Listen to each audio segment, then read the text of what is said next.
Oh, Winnipeg. Hello, Winnipeg. All right. Well, good afternoon, everyone. It is a Wednesday. It's the middle of the week, although it is a short. I don't know about you, but for me, it's a short work week. So it feels pretty good.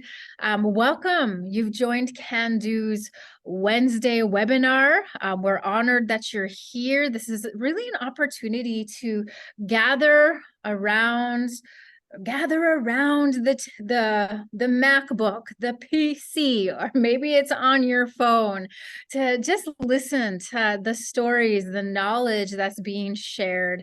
And we are always, always so honored when we have guest speakers such as the one we have today. Rose Paul is joining us from Nova Scotia.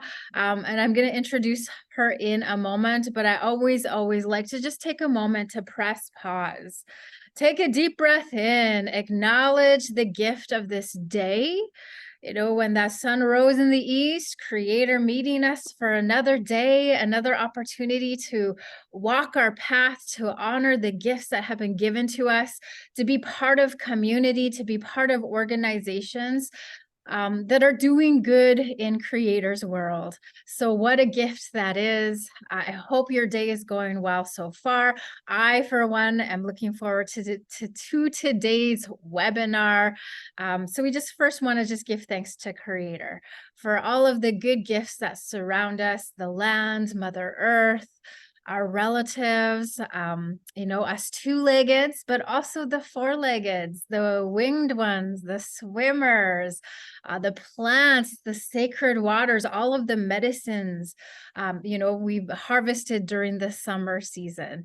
So all of the gifts that Creator has given to us, we just want to acknowledge and give thanks. So my name is Michelle. I'm joining from Amiskwaci, Waskahigan, Edmonton, Treaty 6 territory. Always acknowledge the land that you live on. Take a moment to acknowledge, the ones who walked before us, our ancestors who blazed trails, who literally pushed walls and barriers down so that we could walk in a good way today. So thank you, all of my relations. So welcome. All right, well, let's get on with the webinar today. We have Rose Paul in the house. The title today is Cando Indigenous Private Sector Business Category Award Winner. We got an award winner in the house today. She's with Bayside Development Corporation. She is the CEO of Bayside Development Corporation, the business arm of Paqtnkek. I'm sorry if I said that. You'll correct me in a moment. There we go. Mi'kmaw Nation, and the recent winner of the Cando Economic Developer of the Year for Indigenous Private Sector Business. And that happened this summer. So she will discuss the significance of the award and highlight the success of Bayside Development Corporation. And I was telling Rose before y'all jumped on here, I had an opportunity to go out to Nova Scotia. I spent about 3 weeks in Antigonish, Nova Scotia. I don't even know if I said that right. I always get mixed up with names. Yeah, okay. And I had an opportunity to visit her beautiful community. And let me tell you, it's inspiring. It's, making me a believer of what is possible in our nations and in our communities. So we are so honored that you got to be here, that you got the invitation, Rose, to come share your knowledge, share the story, tell us what you're doing, and let us in on what's going on in your community. So thank you so much for being here. There will be opportunity for questions. If you have questions along the way, just make a note in the chat box, but we will leave space at the end for any questions or comments that you might have to bring. But for now, we're going to pass this virtual mic over to Rose. Welcome. Thank you for having me, and thanks for that beautiful introduction. Thank you for everybody all across Turtle Island that's tuning in. It's currently 6:05 p.m. my time, so I know you guys are a little bit still into the game plan of whatever you're doing at work. Thanks for joining me. I'm really looking forward to speaking with everybody here. And I know maybe some of yous have met, maybe some of yous haven't, but I'm really hoping that this will be the given time for me to be able to provide you with any any feedback or anything I can provide for the economic development or business arms for your First Nation. I guess first of all, I did save a lot of my speaking notes from Cando, and the whole process of how I started NECDev. Probably it happened about almost 18 years now. I've been CEO for 4. But the biggest motivator for us in our community was that when back in 1962 was the year the agreement was developed between our Nova Scotia provincial government and federal affairs. And at that time, they had told our community that they would have access to lands on the south side of us, which I'm on the north side right now. The south side is on the other side of the highway, but the highway severed our community right in half. And the access was never given to them. And over the years, this ended up being something very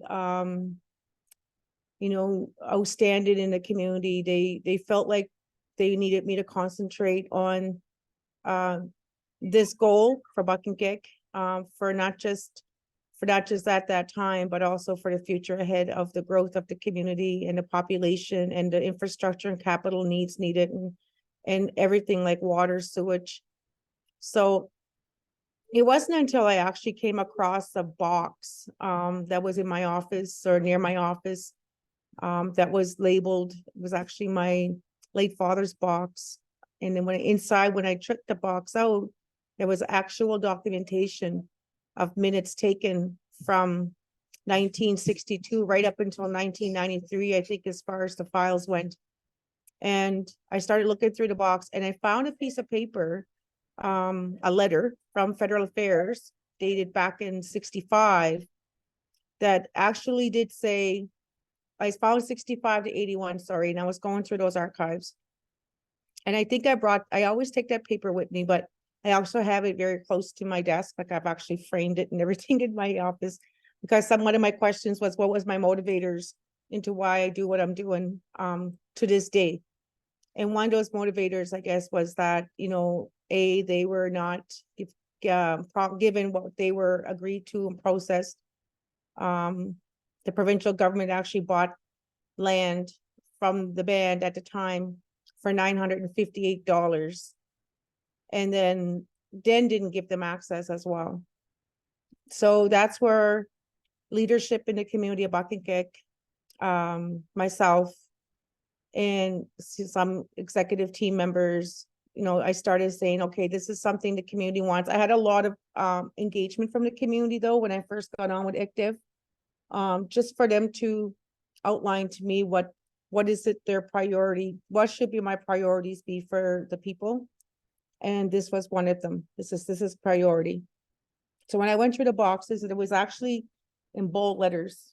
I don't have my paper with me. I left it back in my office, but it actually says the Paqtnkek Indians are forbidden to do any kind of economic development activities on the highway other than selling trinkets and baskets, and that they would exchange us a triangular piece of land, probably about a half a kilometer from our reserve, not even First Nation land, but it was just a little triangular land that only allowed our people of the community only sell trinkets and baskets, that no businesses were other than that were going to happen.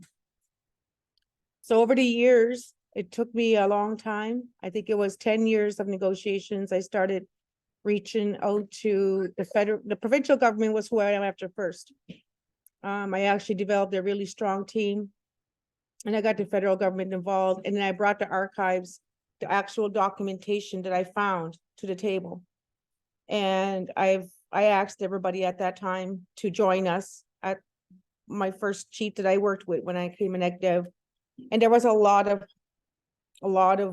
tense vibes. There was really wrongdoing done, but I think what we recognized in the partners and players, well, they're partners now, but at the time there, we were just like trying to make everything, bring everything to, on the table, like this is what happened.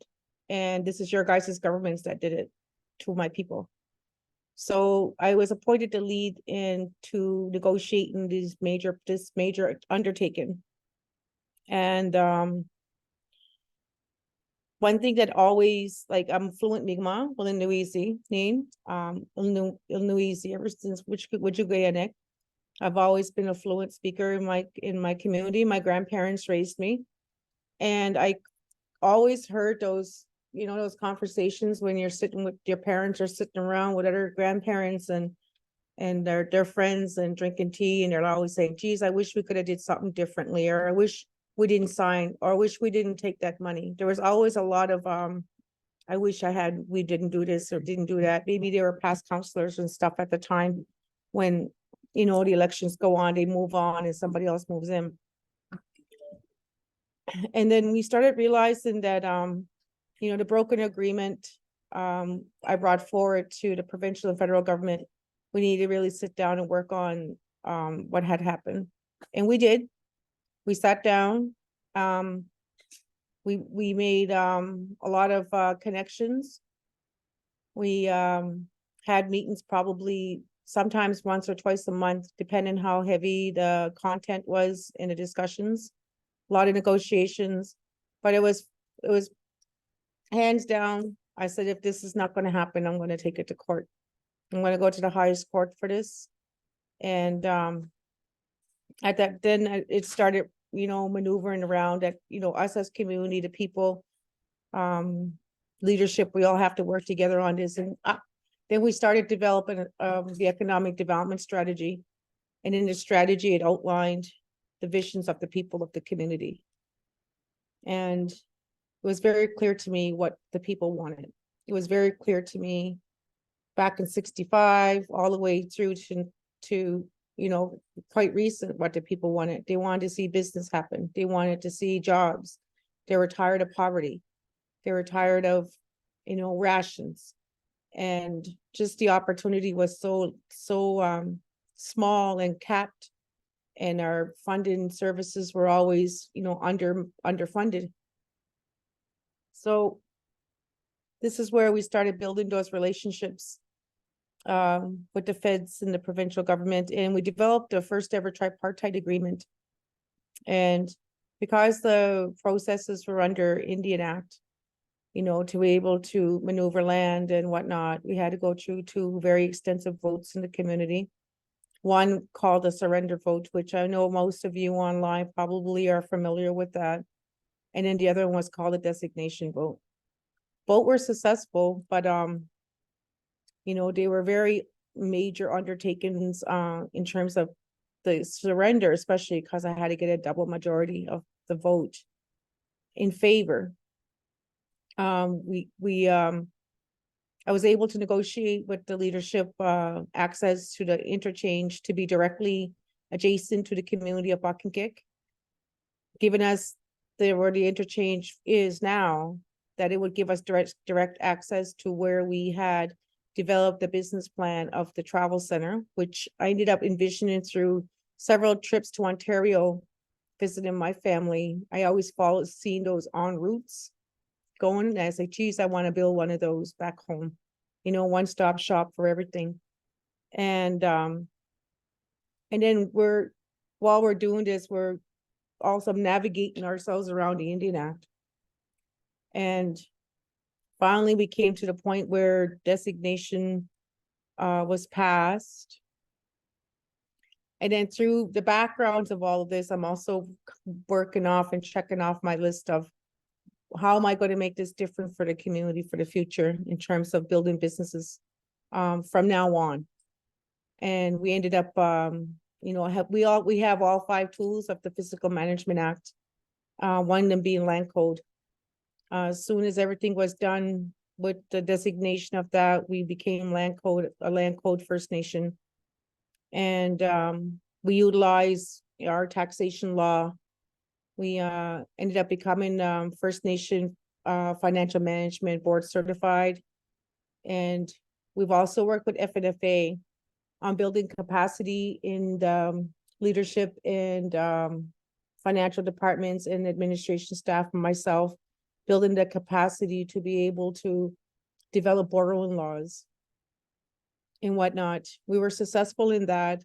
We were able to go through FNFA to secure us a loan.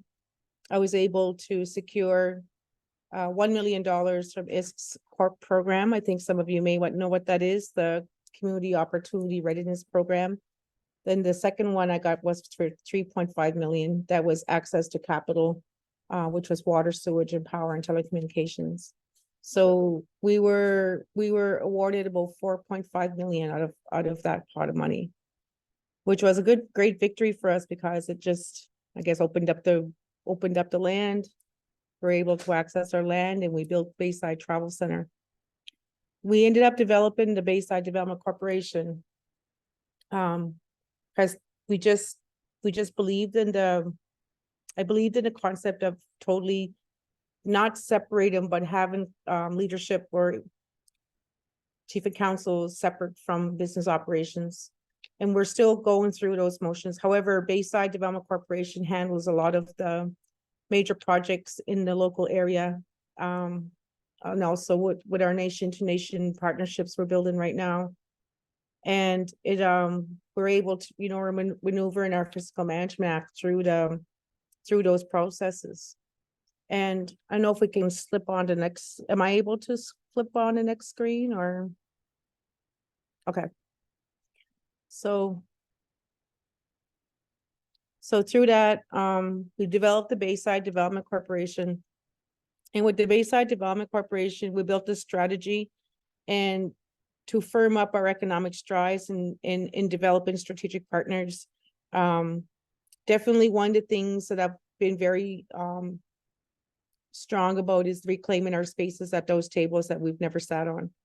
So a lot of the corporations I've worked with, I've really applied and pushed the truth and reconciliation and putting it into action.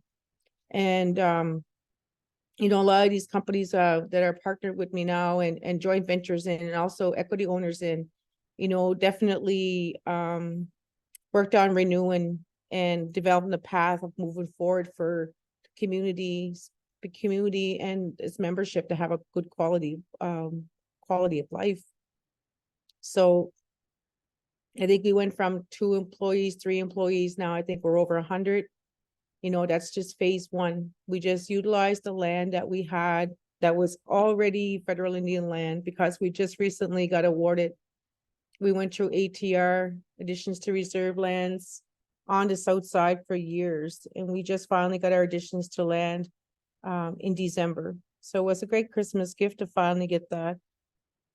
And my whole strategy of how I approach these really huge industry sector-based projects is that, we're forefront in leading the projects, but not just as consulted, not just for a few jobs. We really wanted to sit down with sector industries and look at how we can be partners, look at joint ventures, and also applying ourselves in a way we did as equity owners, like we did with Clearwater.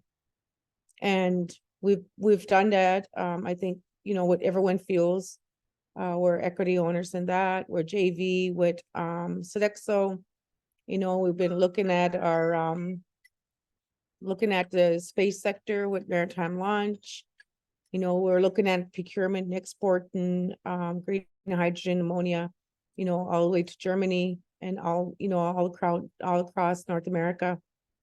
And one of the visions of the community also is that how Bayside corporate really embraced our culture into all of our development and all of our strategic planning processes. And with the logo itself, and by the bay, if you see it down the left-hand side, by the bay actually does mean Paqtnkek in English. Paqtnkek means by the bay, I guess. And now we're looking to expand we're expanding our land base actually. I'm not breaking ground until next fall. Next spring, spring coming, because just with the travel centers and anybody that does project management or does any kind of construction will know that this is not a good time to build right now. It's hurricane season and we're in for a hard winter. Our harvesters all said that it's going to be a tough winter, and I believed them. I really truly believe that, they're the best knowledge keepers and the ones to advise me in the directives I have been given and in the direction I need to go. You could check the next slide. Am I able to change this on my own or no? No, that's just me. Keep going. Wow. Oh, maybe is that a video? Was that a video maybe? Yeah.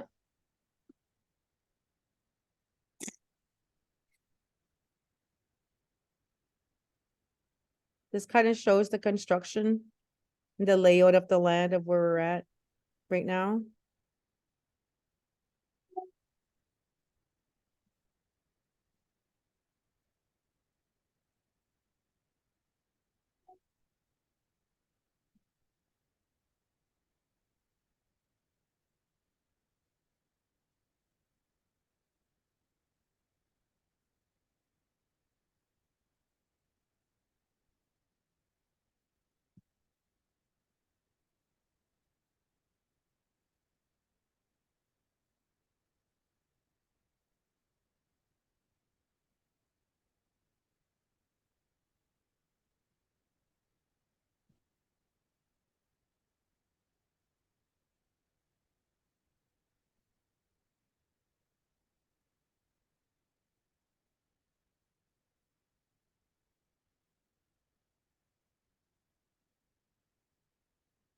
So that was a short video of the Bayside Travel Center. It's located right on 36B, right off the highway 100 series highway here in Antigonish County. It's First Nations, Paqtnkek Mi'kmaw Nation.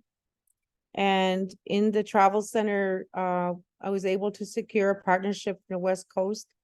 It's our Indigenous card lock system we have with Husky.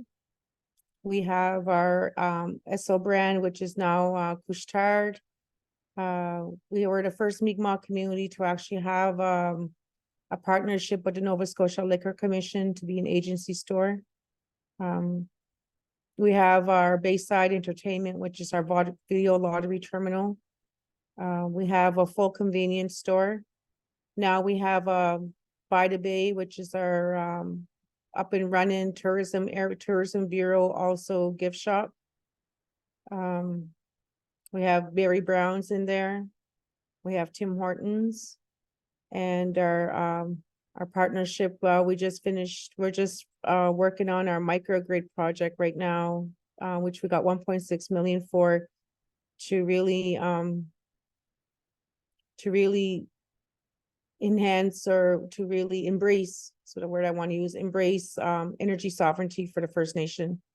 So through working on through a lot of the strategic planning, we've really worked on, like with green hydrogen ammonia, also working on renewable energies. You would have seen back in my last slide, Bayside Renewables, which is responsible for the solar piece of for the community for development. We have battery storage.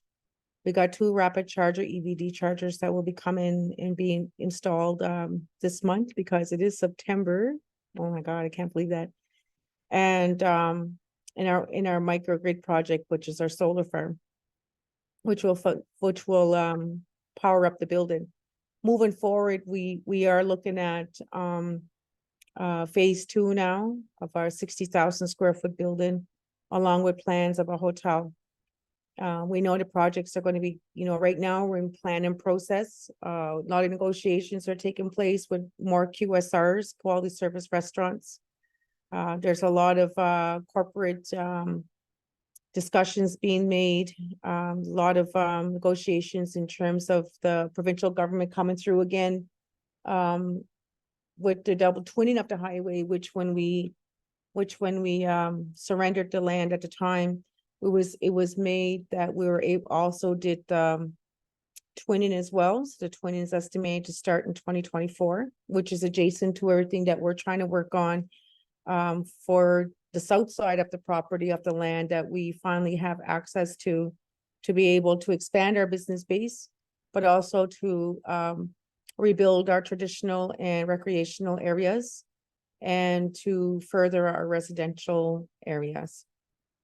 You know, we're very strong in the design. I guess you might have seen the design. We're very strong in honoring our treaty, and we're a non-signing band. We never signed any agreements when it comes to fishing or anything like that. So we deeply honor our, you know, our harvesters in our leadership for never signing on to any agreements for the community of Paqtnkek. We're working on self-sustainability, being a self-determined First Nation, and you know, I guess that the huge part of the success of the projects and moving forward is that we're responsible and accountable for financial management of the band. And that's really important when you start growing or expanding your economic development ventures for your First Nation. The biggest thing for us is, like, I know you guys see reclaiming spaces in there, and I think what I mean by that is just that, you know, we're just working with being at the table, being at those major tables as decision makers and as I guess the trailblazers for the First Nation, but not just settling for just the little pieces of the projects, like, you know, getting involved in the major projects and actually having equity in them and having a stake in the projects where it's not just a short-term goal, or short-term milestones. It's going to be turning into some long-term sustainable economic development opportunity for the First Nation. Nugaladum in the middle means that, you know, we only use what we have to. We're very careful in our practices in terms of land use. We only take what's needed, is what that means. It kind of comes from our livelihood concept here we have, especially in the fishing industry. So we just really honor our beliefs and our traditions we have in all of our economic development and our corporate strategic plan and corporate culture. Am I able to move this? Oh, so just a basis of kind of how people are wondering, like, you know, was it that easy? Some places, I guess it all depends on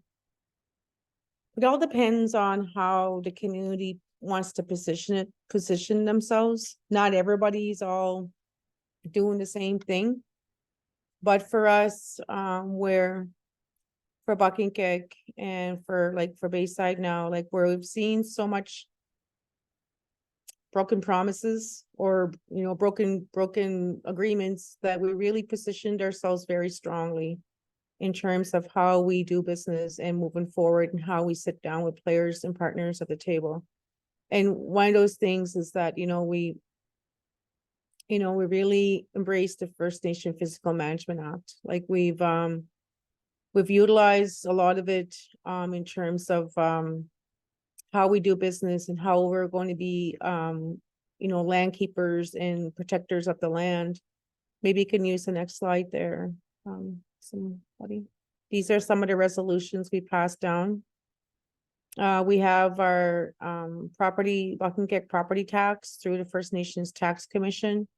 We became land code in December 2017. And I think that was really huge, because when I was trying to do economic development, it's you know, over the last 10 years, you know, I was developing these partnerships, and it started getting scary for me because you know, I was scared these partners would leave because it was taking so long for Indian Affairs to come back with any kind of documentation or any approvals or permits or whatever you need from any affairs. And it was really taking long because they weren't working at the speed of business. And now we have our own powers to manage our resources and lands under our own land codes. And, environmentally, this is a way that we're also preserving and protecting our lands. And so we're able to develop, our own zoning, our own bylaws around that. Like we already started working on zoning lands out for like economic development housing. Like I said, now the communities, Paqtnkek is out of pretty much serviceable land on this side of the north side. So everything is being built out across the highway in terms of rebuilding community, really. And I wanted to share something. We had a youth conference last Thursday, and everybody always says, involve the youth. And I kid you not, it was the most powerful conference. I go to a lot of them and I speak at a lot of them, but this was the most powerful conference I went to. It was from ages 5 to 17 in my community. Right from 5 years old, we had activities for the kids we called it Imagination Day. And we really gave them the floor and gave them the opportunity to develop the land, to develop economic development projects, to develop their governance structure, to develop what they see in recreational and cultural development, like the things they came up with. And just listening to them, just listening to the children, and when they were asked, like, if you could take one friend to one place, where would you take them? And I was so touched when they said they would take them Bayside Travel Centre, because it's like, we fought so hard for that land. Now that's just another part of our land that's going to keep on growing.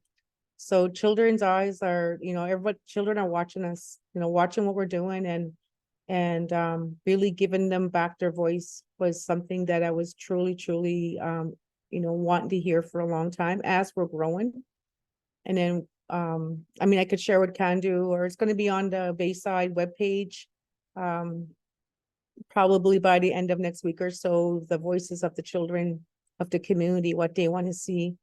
And, it feels really great to know that, working on something to flourish in economic development is being seen by children. And that, we've got to, really incorporate youth voice into all of our planning, into all of our decision making. We do have a youth chief and council in the community, which they were the ones that were actually taking the lead on this conference last Thursday. And it was the youth in the community that were the note takers. So we're really trying to work on, I guess, building leaders, building our young people up and getting them ready to take over, to lead, to take on these projects, to understand. And they also made us see development in a whole different view.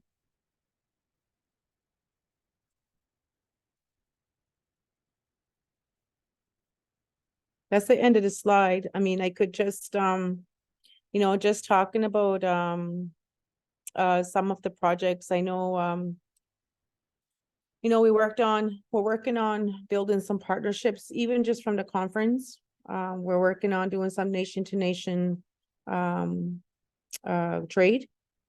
We're going to be working with Ganawagi, and we're going to be working with Six Nations.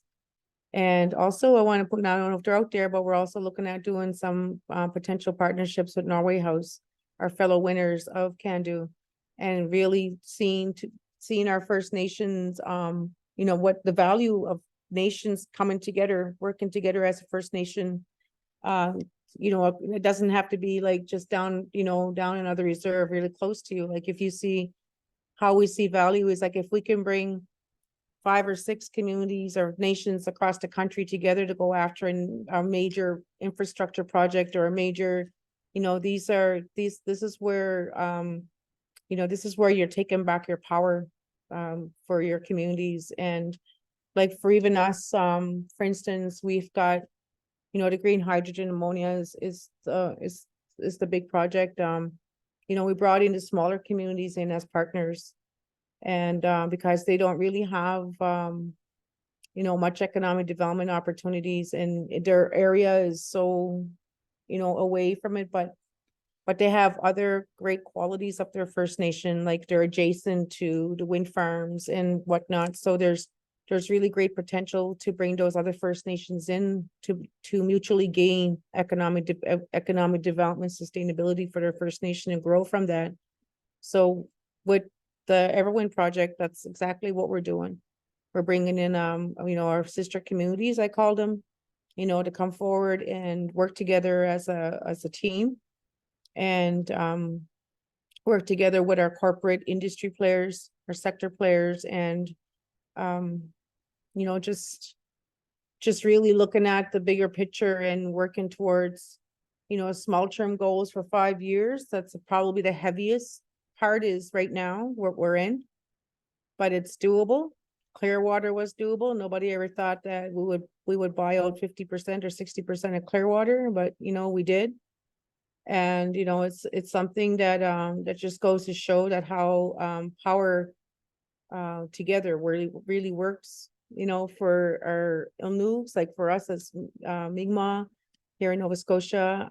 We've really been very proactive working together. It's I know like economic development officers usually work pretty close to their chief and councils, just to know what kind of projects are going on out there. So like that was kind of my community's scope, I guess, like, everything that was going on at a wider lens. Usually chief and council would bring them in, then I would just kind of step in and say, okay, what can we do to work together, and what can we do to work together in business, or what can we do together in joint ventures. And developing, once you develop those relationships, you've a huge part of it is about trust, trusting them, really doing your homework, really do risk management, look at really what is going to be your return on your investment, is a big thing. Like, is your return going to be big, or is it going to take long for it to be returned through the loan? Those are some of the things you get to work through once you develop your key team and your partnerships, right? So it's coming, like, phase 2, I'm excited for. Right now it includes a lot of extensive negotiations. However, negotiations are pretty much just going to be executed, because we've already made an example here of how we work and how we apply ourselves in terms of best practices for economic development. We've seen the barriers, but we've also, around those barriers, created solutions and strategies of how we're going to move forward. And it's not a walk in the park. I mean, I'm sure all of you know, but I guess if it was easy, everybody be doing it. But I was the one reaching out to a lot of leadership across this country, and like seminars like this, really do help, because it helps you make those key contacts of reaching out to someone and asking them, how did you guys do it? How is it that, your First Nation went from, $3 million in deficit to being a $17 million profitable First Nation, and do you ask those questions and really utilizing the tools that you're able to get, whether it's through Cando or AFOA or whomever, and really working with organizations in Native country on building capacity. A big thing for us was building capacity within our own people. Like, building our own people up is key. Getting those young people trained now, knowing that there's going to be a big opportunity here in 3 years, 2 years, getting them supported for their trades. The partnerships for making money is important, yes, but it's more important when you're working on your human capital. That's where the value is your human capital, your people. Those are the most valuable assets right now. And in my eyes, they're my most valuable assets. And this is why I'm here. This is what I'm doing. And, I guess, I could have read off my spiel there from Cando, but I just want to generally just speak from my heart and just, you know, I'll open up the floor to whomever, and I could go on and on and on. I don't want to bore anybody, but you know, I'm open for any kind of correspondence right now. If that's okay. I love it.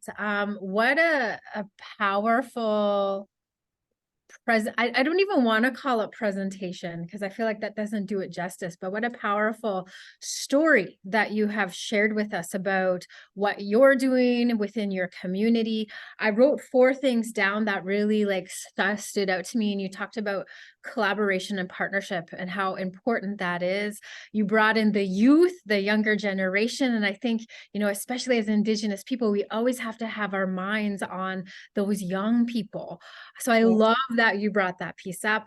Again, you talked about building capacity. Cando is all about building capacity. And so that you brought it up, and the building the capacity within the people in your community. Like that is a beautiful thing. And then lastly, I couldn't help but like just pull the word perseverance. Like perseverance from where you began, where this whole idea began, and the story of where it is today, and what an example it is for us of what is possible. So what a great story, powerful. Thank you. All right, so here's some questions we got in the chat box. So from Kenan, and then for those of you, the rest of you, get ready for the questions you might have for our guest speaker. What was the key to getting the highway access, and how long has the access been in place? Okay, well, the key to getting the highway access was, you know, making them accountable for their wrongdoing, making them own up that they did wrong, like, you know, and that was the biggest key. But I think just developing that tripartite agreement, I made sure something was on paper and was going to stay there forever. Like how they breached my community from the highway access. I was making sure they're going to own up to this forever for the rest of their lives. And the access has been in place now for, I want to say it's going to be almost 4 years in December. We got the interchange adjacent to the First Nation now on both sides, so it connects both sides of our lands now. We also have the roundabouts there that are wider than any interchange in Atlantic Canada for the long haul trucking industry. And we also now got the provincial government to give us access to all the other land parcels that are available there to, we got them to build them up to grade, get the access roads in there. We've already got our preliminary plan and started for the second phase of the highway, which includes another parcel of our land that's not too far from Paqtnkek. It's called Nituig. But we've already made those, when we put those, when that access has been in and those agreements have been tied in and making them accountable to their flaws that they had done to the community of Paqtnkek in 62. We just keep building on that. And now when they come back to us, they already know that this is already done, that they can't turn it back. They just got to move forward with us and work with us now on further growth. Great. Okay, we have another question from Larry. I love this question. What would you say were your top 3 challenges when you started Bayside Corporation? I think I want to say probably my top first one challenge was change. Change terrified everybody, you know, and I think I'll probably put that top tier because there was a big change, just not for community members, but also for leadership, that they had to, you know, be arm's length away of control and you know, just trusting somebody with their assets, you know, and trusting somebody with all these discussions. But I think that was probably the biggest part of the one of my top challenges was change. It came back sometimes very hard back at, you know, myself, or, you know, because they just felt like it was so fast and happening so quickly that we had to differentiate, like, this is how business works. It's really fast, where they were really impacted by colonization, the welfare systems and stuff. Like, there's hardly any movement there. It's very slow, where this side is really fast. So we just really had to have more people involved and engaged and communicate and be very clear, simple language back to the community members on, this, we're doing this to take care of you in our future, in our 7 generations ahead. So I think my top challenge was change. I think my second challenge was actually turnovers. There's a lot of turnovers in government. Once I was able to assess that, if I knew that they were going to call an election, and I knew there was going to be an Indian Act election here on a community, before it even happened, I put an MOU right in place. I secured whatever was going to happen with Bayside Corporate in terms of any kind of projects or anything, because government can turn that around and change things on us. So I think turnover was another challenge I faced, but I had to be very strategic. If I knew that turnover was going to happen, or even if I just sensed it was going to happen, I put something down right away and secured it through some kind of MOU or some kind of agreement to be able to continue on the work that we were doing in an event that we did have change. And we did. At that time, we did have change. We had change in provincial, and we had change in federal, and we had change in our own elections here in the community, but that agreement still stayed solid because we did that. So change, turnover.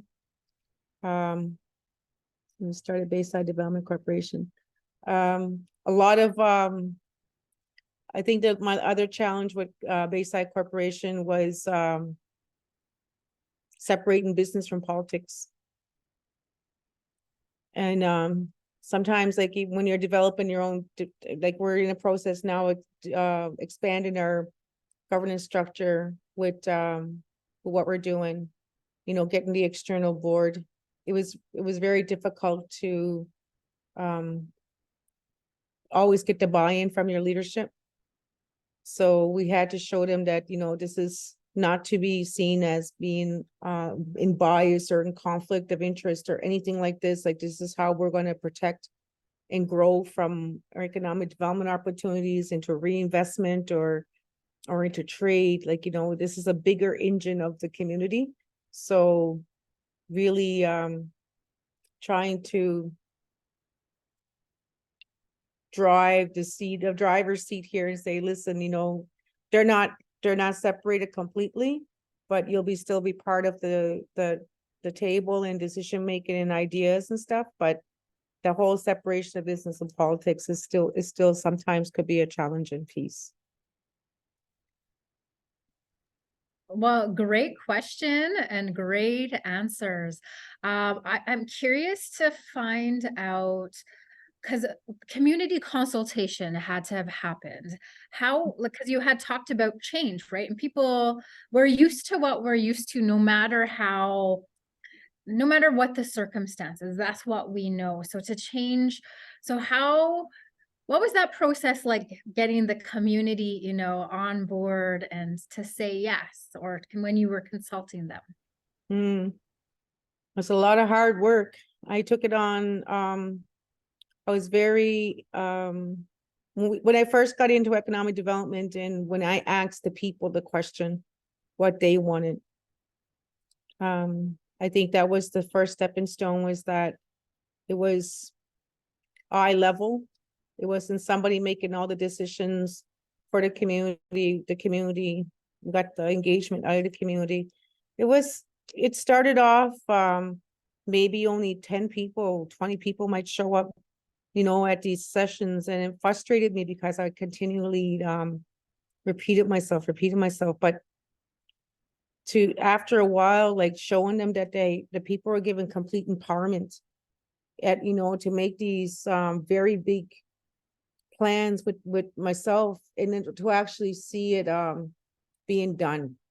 even if it was just little projects at a time, that meant a lot for my community. Would be just, a powwow, or,